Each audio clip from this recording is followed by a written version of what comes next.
Di awal episode, diperlihatkan kehidupan Risa saat kecil di mana dia adalah seorang indie home yang punya 5 sahabat hantu bule, yaitu Peter, William, Hendrik, Hans, dan Johnson. Buat kalian yang mengikuti film dari Danur Universe sudah tidak asing lagi dengan kelima sosok ini. Namun, di sini kita hanya mengenal sekilas saja tentang mereka, karena cerita yang sebenarnya dimulai 7 tahun kemudian. Risa yang telah menjadi remaja ini tengah berlibur ke rumah kakeknya. Meski tengah liburan, dia masih sempat menuliskan keluh kesah di buku diary-nya perihal rindu yang tak kunjung terobati kepada 5 sahabat gaibnya itu. Lalu sejenak, perhatian Risa teralihkan kepada para sepupunya yang teriak-teriak hendak mengejar layangan putus. Mereka adalah Angga, Kakang, dan Niko. Jika dilihat sekilas, sepertinya mereka bertiga ini anak badung nan pemberani. Dengan menaiki sepedanya masing-masing, mereka bertiga terus saja mengejar layangan itu hingga berhenti di sebuah rumah kosong. Ya, karena bocil itu sifat alamiahnya seenaknya sendiri, mereka pun masuk ke sana dan berhasil mengambil layangannya yang nyangkut di pohon. Pas mereka mau balik, dengan sedikit kepo, mereka masuk ke rumah Belanda itu. Setelah pegang sana pegang sini, colek sana colek sini, Niko nemuin sebuah kotak terikat yang bertuliskan tulisan Jepang. Entah apa tulisannya, yang jelas bukan Ikeh Kimochi ataupun Yamete Kudasai. Setelah dibuka, ternyata isinya kujang. Angga sedikit bingung kok bisa-bisanya ada rumah Belanda yang di dalamnya ada sebuah kotak tulisannya Jepang. Di dalam kotaknya ada kujang alias benda tajam dari Sunda. Dan anehnya, mereka nggak bisa buka kujang itu. Niko bilang buat bawa aja kujangnya. Meskipun Kakang melarang, namun Niko diam-diam membawanya. Di rumah, Risa tengah teleponan sama orang rumah. Dia kangen banget, terutama sama adiknya, yaitu si Riri. Riri, Risa kangen banget tahu. Angga dan kawan-kawan sampai juga di rumah. Mereka disambut oleh kakek. Setelahnya, Niko bilang ke Angga dan Kakang kalau dia bawa kujang itu. Gak peduli respons mereka, Niko akhirnya ngasih kujang itu ke adiknya, yaitu Indi, yang masih bocil banget.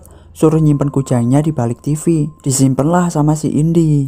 Setelahnya mereka berempat main sepedaan bareng. Dapat teman baru 3 anak, yaitu Agus, adiknya Agus yaitu Dewi, sama satu lagi namanya Kulon. Mungkin nama panjangnya adalah Kulon Progo. Mereka kenalan satu sama lain. Kakang salvo ke benda yang dibawa sama Kulon, yaitu kamera. Soalnya si Kulon ini hobi bikin dokumentasi. Biasa pengen jadi YouTuber ya kan. Sedangkan di rumah, Indi yang main sendiri tiba-tiba ada seonggok kaki busuk ngambang yang mendekatinya. Malam pun datang. Angga dan yang lainnya baru pulang main. Tapi pas sampai rumah, kondisi rumah sepi gak ada orang. Risa kemudian dapat telepon dari kakeknya yang ia panggil bapak. Katanya dia lagi di rumah sakit karena nganterin Indi yang tadi kejang-kejang. Risa pun cerita ke mereka. Hal tersebut jelas bikin Niko ini jadi bad mood dan gak nafsu makan karena Indi itu adiknya Niko. Dia mikir, apa jangan-jangan gara-gara dia Indi jadi seperti itu. Tapi gak lama kemudian Indi sama kakek pun pulang. Kata kakek, nggak apa-apa, Indi baik-baik aja. Dia udah dikasih obat sama ibu dokter. Pas subuh tiba, kakek pergi ke masjid buat sholat subuh. Sedangkan di kamar, Indi tiba-tiba terlihat menggigil. Risa yang tidur sekamar sama Indi notice kalau si Indi kedinginan. Dia pun kembali menidurkan Indi dan mau ambilin minum. Pas Risa jalan keluar, terlihat sosok laki-laki kurus tinggi seperti idaman para wanita yang terlihat berdiri di pojok jendela.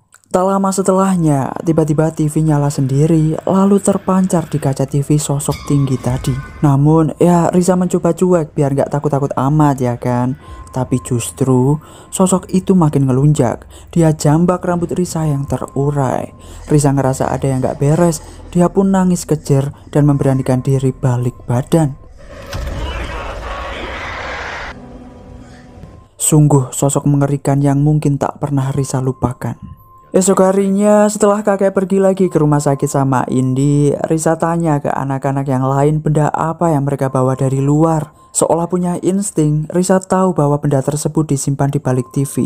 Diambillah kujang itu. Risa nyuruh mereka buat balikin kujangnya ke tempat awal karena kujang itu jahat. Niko si bocil skeptis ini gak percaya, mana ada kujang jahat. Tapi mereka semua langsung dikasih bukti nyata. Akhirnya, bocil-bocil bangor itu satset langsung balikin kujangnya ke rumah Belanda tadi. Tapi anehnya saudara-saudara, pas mereka sampai rumah, kujangnya ada lagi di sofa. Kata Risa, mereka salah balikinya mungkin gak ke tempat semula. Karena emosi, Angga justru bilang ke mereka, bakar weh kujangnya teh. Ya sudah, di halaman depan mereka hendak membakar kujang itu. Lalu datanglah Agus dan lainnya yang kepo anak-anak lagi ngapain. Kata Angga lagi sulap. Ternyata benar, kujangnya itu nggak kebakar, mesti sudah dikencerotin minyak tanah. Kulon dengan gercep merekam aktivitas tersebut. Lalu diambillah kujang tersebut oleh Risa. Perlahan ia menarik kujang itu. Anehnya bisa, padahal dicoba sama anak yang lain nggak bisa. Ternyata di dalam kujangnya itu ada tulisan. Karena tulisannya nggak jelas, digosoklah kujangnya kayak gosok voucher kuota internet. Ternyata ada tulisan Sunda. Tulisan tersebut mengarahkan mereka untuk pergi ke hutan di sebelah utara, yaitu hutan Babakan Siliwangi. Kata Kulon, hutan itu terkenal sama boneka gantungnya. Karena dulu pernah ada anak kecil yang ketabrak odong-odong sampai meninggoy. Dan warga akhirnya menggantung bonekanya si anak tersebut supaya nggak gentayangan. Karena hutan tersebut gak terlalu jauh dari rumah mereka, tanpa pikir lama, Angga ngajak yang lain buat kesana balikin kujangnya. Tapi Agus, Dewi dan Kulon gak ikut. Ya sudah, berangkatlah 4 anak yang lain ke Babakan Siliwangi. Saat melintasi jembatan, ada seonggok hantu keribo yang Risa lihat, sedangkan yang lainnya gak ngeliat. Lalu singkat cerita, sampailah mereka di sana. Memang benar, banyak sekali boneka serem yang digantung di sana. Beralih ke Agus dan kawan-kawan, saat di rumah, Dewi kepikiran Risa dan sepupu-sepupunya. Karena ngelihat mamanya Kulon masih ngebu, akhirnya mereka bertiga diam-diam pergi nyusulin Risa dan kawan-kawan. Lalu singkat cerita, mereka sampai juga di sana. Karena Kulon ini anak cupu tapi good attitude, dia ngajak yang lain buat berdoa dulu sebelum masuk ke hutannya. Incu nyuhunkan izin lebet ka dieu. Hayu masuk. Beda lagi sama si Niko, di dalam hutan dia justru malah pipis enak sembarangan. Lalu Angga inisiatif buat pasang penanda supaya nanti mereka nggak tersesat. Tapi justru mereka malah kayak disasarin karena cuman muter-muter terus di situ. Ya mungkin itu karena si Niko tadi. Risa juga sempat ngelihat hantu keribo yang ternyata ngikutin dia ke sana. Entah hantu keribo ini nantinya bakal ambil peran apa dalam perjalanan Risa dan kawan-kawan. Agus dan kawan-kawan akhirnya lewat jalan yang tadi dilewatin Risa dan kawan-kawan. Mereka ngelihat sampah-sampah makanan plastik berserakan bekasnya si anak-anak bangor itu. Dibungutilah satu persatu, dimasukin ke tasnya Agus. Nah ini bagus nih adik-adik, dicontoh ya adik. Setelah berapa sekian detik itu Risa dan kawan-kawan muter-muter, mereka ngelihat seonggok nenek-nenek yang bawa kayu. Ditolonginlah si nenek itu bawain kayunya. Habis itu mereka tanya ke si nenek ini tempat yang hendak mereka tuju.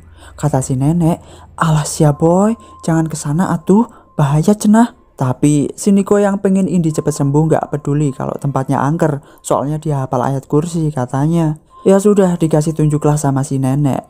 Bukan hanya itu, Risa juga dibekali tusuk konde. Ya siapa tahu aja nanti di sana Risa disuruh jaipongan ya kan. Sebelum terjun ke jurang itu, Angga pasang penanda lagi. Lalu gak lama setelah mereka ngalosot ke jurang, Agus dan kawan-kawan sampai juga di sana. Ya mereka pun nyusul. Ternyata tempat yang mereka tuju adalah sebuah goa. Sebelum masuk ke gua tersebut, Angga baca mantra yang ada di kujang itu dan mereka pun masuk.